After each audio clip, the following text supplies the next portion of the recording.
Hi, my name is Art Cooper. This is my wife Betty, and we've been married for 47 years, and we have 3 children.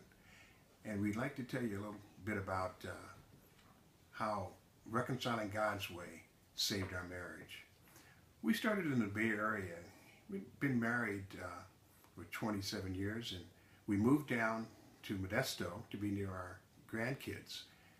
And there was something that was in our marriage that I didn't even understand was there. And it had to do with what Betty was experiencing.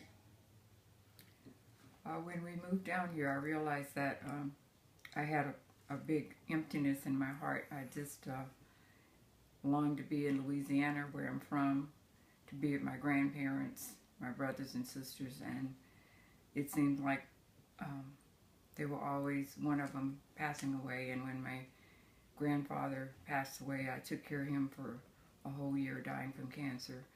I realized that the people that I loved the most were dying, and so I decided that I didn't want to have a family anymore or be married anymore, so I decided to stay in Louisiana. Well, I was devastated, and I began to wonder, what am I going to do? How am I going to get through to just to make it through the next day or the next night? I remember laying awake and watching the red light on the phone and just hoping somebody would call. Didn't have anywhere to go and no one to talk to. And so I became involved in reconciling God's way, and met Joe and Michelle, and we began to work through some of the issues that I was having. And they told me that one of the main things to do was to keep praying, to continue to be faithful, and to stay on the line of reconciliation. And so I began to take that advice. And it was about a year, or better than a year, that our separation continued.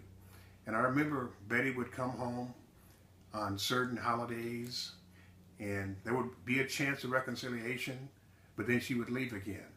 But when she came, she found me involved in a Bible study.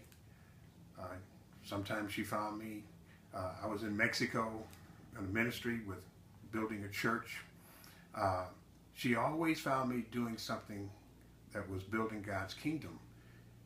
And so I feel that that's one of the things that helped her to understand that there was something more important than the marriage going on. Then I realized that while I was in Louisiana, that my husband was praying for me all the time, and I began to feel those prayers. And one night I went to a church. I'd never been there before, and the minister he was preaching, and he looked out in the audience and he said, "There's someone in here that needs to go home and restore their family, and you know who you are. I'm not." And he looked directly at me, and I said to my brother, "He's talking to me." He said, "This God is using this man who I've never met before to tell me that I need to go home." I always knew that my husband loved me and was praying for me, and that's what really saved our marriage, because he never stopped loving me. It seemed like every time I came back that he loved me even more.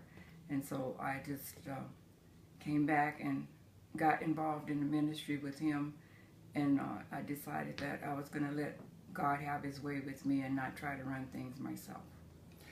You know, this idea, this principle of staying on the line of reconciliation is so important. I have a friend who didn't know this principle, and immediately when he and his wife separated, he got involved with another relationship and ended up marrying that person. And here it is, almost 30 years later, he still cries about his love for his first wife, because he said, "I should have waited." But he said, "I was so lonely, I took the world's way out and married the first person that I got into a relationship with." And he said, "I don't know how you did it, how you and Betty did it." He says, "But you did it the right way." And it was a principle that we learned, one of the many principles in that class that's been so valuable to us. Stay on the line of reconciliation and let God work.